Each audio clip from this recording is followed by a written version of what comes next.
Vous êtes yoga thérapeute. Moi, je connaissais pas très bien. C'est pas encore extrêmement répandu. Et donc, vous associez, donc c'est une, si j'ai bien compris, une thérapie, une médecine non conventionnelle qui associe à la fois le yoga, mais aussi, comme le disait donc l'intervenant précédent, la méditation, la relaxation. Enfin, vous combinez plusieurs approches. Et là, c'est au bénéfice non seulement des troubles psychiques, on peut les attendre, phobies et autres, stress, mais aussi des problèmes somatiques. Et je crois que ce que vous allez nous montrer, si mes souvenirs sont bons, c'est un cas clinique, puisque vous travaillez en partenariat avec le CHU de Nancy, et notamment le service de pneumologie. Et donc vous allez nous expliquer comment vous avez participé à prendre en charge un cas assez sévère de patients qui souffraient d'hyperventilation, je crois que c'est ça. J'arrête, sinon... oui, c'est ça. En fait, okay. Vous êtes en train de...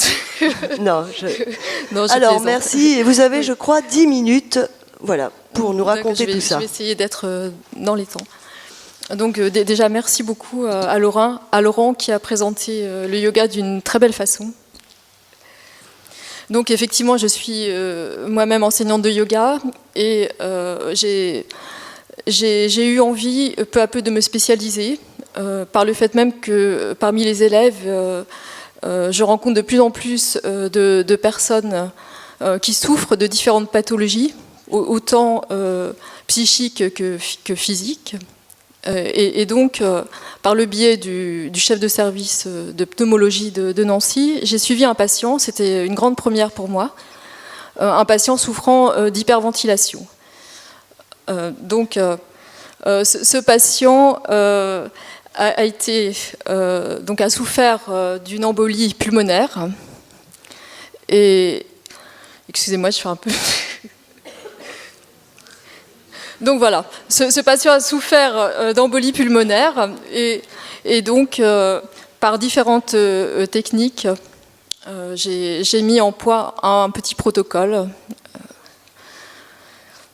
Déjà, je vais vous parler de l'hyperventilation. Donc, le professeur qui est passé avant moi a déjà bien parlé d'hyperventilation. Donc, il s'agit d'essoufflement, de toux, parfois d'évanouissement, provoqué par donc, une baisse des capacités ventilatoires, musculaires et cardiovasculaires, une réduction progressive des échanges gazeux, et une augmentation de la sensibilité du système nerveux central. Donc, les patients ont tendance à éviter tout effort physique. Pourquoi ? Parce qu'ils ont peur de déclencher un malaise. Donc, ils se mettent en situation de limitation volontaire. Cette limitation de l'activité entraîne, secondairement, une limitation de leurs possibilités physiques, une réduction progressive des échanges gazeux et la consommation d'oxygène. Donc tout ça, nous l'avons vu très précisément précédemment. Donc c'est ce qu'on appelle un déconditionnement à l'exercice physique. Donc ce patient, je vais l'appeler Martin, lorsque je l'ai rencontré, avait du mal à marcher. Finalement, il se trouvait à respirer comme s'il venait de courir un 100 mètres. Il avait de nombreux évanouissements, des vomissements. Et donc le professeur m'a dit, écoutez, j'ai fait ma partie, maintenant ce patient est guéri. Mais voilà, il a toujours les mêmes symptômes. Est-ce que vous pouvez l'accompagner par une pratique de yoga ? Donc voilà, j'ai commencé à utiliser les outils de la yoga thérapie, nous l'avons vu tout à l'heure, je ne me souviens plus du prénom de la personne qui nous présente. La yoga thérapie utilise différents outils tels que, bien entendu, les postures de yoga, les pranayamas, qui sont très très importants dans une rééducation respiratoire, la relaxation, beaucoup les visualisations et éventuellement des compléments alimentaires. Dans ce cas, on peut faire appel à des spécialistes, bien entendu. Donc, ce qui est important de savoir, c'est qu'il y a un accompagnement individuel. C'est-à-dire qu'on prend la personne en séance individuelle et on établit avec elle un programme. Cette personne, donc Martin en l'occurrence,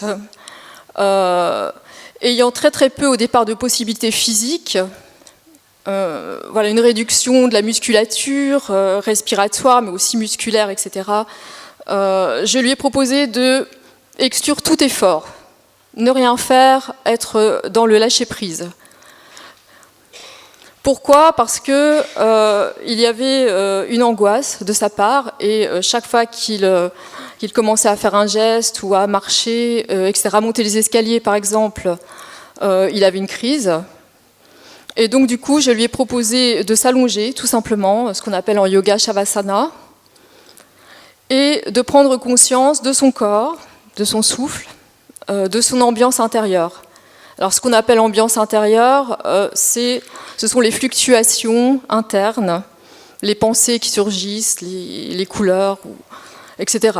Que ces pensées soient positives ou négatives. Voilà, c'est prendre conscience finalement, de faire un peu une introspection, sans jugement. Hein, on parle en yoga d'être le témoin de soi-même, c'est-à-dire prendre du recul, être tendre, être doux avec soi-même, et bienveillant. Donc nous avons commencé par faire des visualisations avec des couleurs apaisantes. Et donc ce patient a été amené à se poser la question avant, comment je me sens avant les exercices et comment je me sens après. Nous avons mis en place peu à peu des petits mouvements vraiment très simples, vu que sa capacité respiratoire était tellement minime que le fait même de lever un bras au début, c'était un effort pour lui. Donc, peu à peu, il a appris à contrôler son souffle et à harmoniser le geste avec le souffle, puisqu'en yoga, pour ceux qui pratiquent, le souffle entraîne le geste et non l'inverse.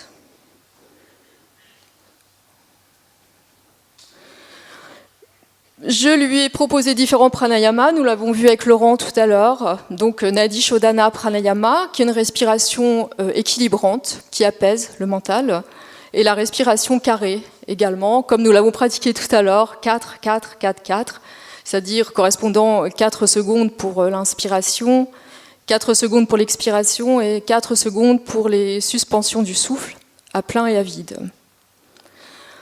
Je lui ai proposé de trouver également un lieu refuge. Alors, ça fait partie de la yoga thérapie. Le lieu refuge, c'est trouver un endroit dans lequel on se sent parfaitement en confiance, en sécurité. Et, si besoin est, se replonger dans ce lieu refuge à tout moment, au quotidien. Lui-même a trouvé son lieu refuge, son verger. Son verger, ses arbres. En yoga thérapie, on utilise aussi différentes échelles. Donc, échelle de 1 à 7 concernant les émotions et échelle de 0 à 10 concernant le ressenti corporel. Donc chaque fois je l'interrogeais, Martin, comment vous vous sentez dans votre corps? Est-ce que vous avez des douleurs? Donc en général c'était 8 sur 10, énormément de douleurs, de tensions. Au niveau émotionnel, est-ce que vous vous sentez en sécurité? Eh bien c'était au top également, avant la séance. Et ensuite, donc, voilà, l'échelle allait, c'était plus sur l'échelle physique de 4, c'est-à-dire 4 sur 10, c'est peu de douleur, et au niveau des émotions, c'était la même chose, c'était des fois 2, 2,5, me disait-il. Donc peu à peu, j'ai commencé à le mettre en mouvement par des postures d'ouverture, puisque il a été expérimenté en yoga que toutes les postures d'ouverture thoracique donnent confiance en soi. Au contraire, quand on n'est pas bien, on a tendance à se replier sur soi-même, on se met en posture de fermeture, les épaules basses, la tête qui tombe, etc. Le fait de faire mettre le patient en ouverture thoracique avec des postures toutes simples, ce qu'on appelle la Bhujangasana, la posture du cobra, mais peu à peu je lui ai fait faire aussi des postures debout, avec ouverture thoracique, Virabhadrasana, le guerrier, etc., avec une respiration contrôlée. Il y a eu aussi donc des postures de fermeture, comme vous le voyez sur la photo, qui permet de favoriser l'expiration. Donc lui-même, en étant en hyperventilation, avait des respirations très très courtes, très très rapides, et avait du mal à expirer en fait. le fait de prendre ces postures de fermeture l'aidait à expirer. Ce qu'il a aimé aussi, en fait, j'ai mis les photos, les postures qu'il a préférées, parce que je l'ai revu il y a 3-4 jours, et il continue à pratiquer tout seul chez lui. C'était aussi ces postures-là de respiration asymétrique, prendre conscience que la respiration favorise un poumon, donc la narine correspondant au poumon, etc. Ça lui plaisait beaucoup, avec une phase statique de ressenti.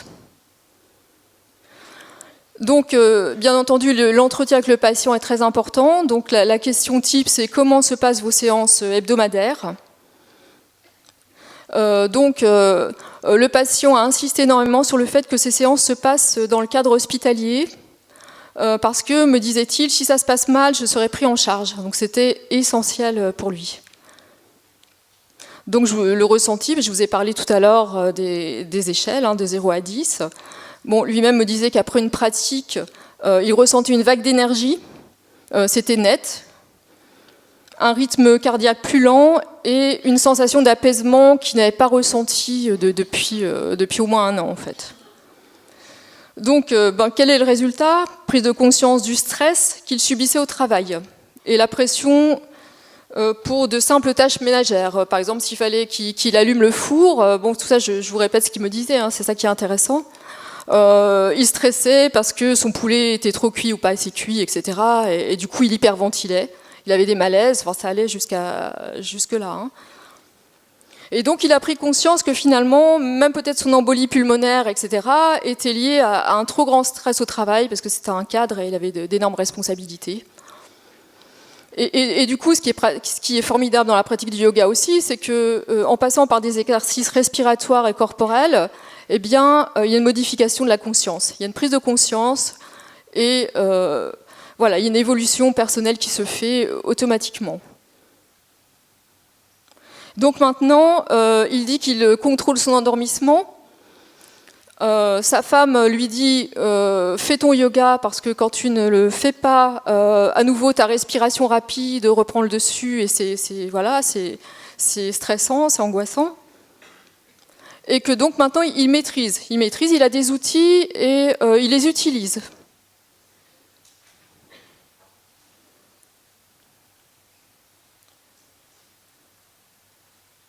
Donc, il disait aussi que pour la première fois de sa vie, il y avait oubli du corps.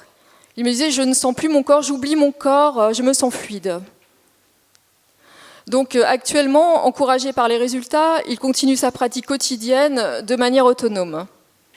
Le médecin du travail l'a autorisé à reprendre son travail à temps partiel, tant son état s'est amélioré, au grand étonnement de tous. Au départ, il n'était pas question du tout qu'il reprenne son travail. Bon, c'est un homme qui a 58 ans, qui est jeune, et donc il n'était absolument pas question qu'il retravaille un jour. Ce qu'il faut souligner, c'est que la personne était vraiment actrice de sa remise en forme et de sa guérison. C'est-à-dire qu'il a vraiment mis toutes les chances de son côté pour s'en sortir. Par sa pratique, comme disait Laurent, régulière, il pratiquait 3/4 d'heure tous les jours, si ce n'est davantage. Donc, je l'ai revu il y a 3-4 jours, et je lui ai demandé, finalement, que retenez-vous de ce travail que nous avons fait ensemble. Il a noté que c'était vraiment l'association corps et souffle qui était important. C'est-à-dire que ce n'était pas le souffle, la méditation toute seule, mais c'était ce travail sur le corps. Il vous reste 1 minute. Ceci dit, il dit qu'il a quand même besoin d'un coaching régulier. Voilà, parce que lui-même, tout seul, au bout d'un moment, il se décourage et qu'il a besoin d'être stimulé régulièrement. Et donc, ma conclusion, ça va être celle-là. Avant la yoga thérapie, donc, il avait 43 à 53 ventilations par minute. Et actuellement, il en est à 12 ventilations par minute. Et donc, voici, il inspire 1 à 2 secondes, rétention 0, c'est ce qu'il faisait avant, expiration 1 à 2, rétention 0. Maintenant, il inspire en 3 secondes, en retenue du souffle 1, expiration 3, rétention 1. Et il me dit, je sens que ça va progresser, ça s'améliore toujours. Voilà. Excusez-moi pour le trac que j'ai eu au début.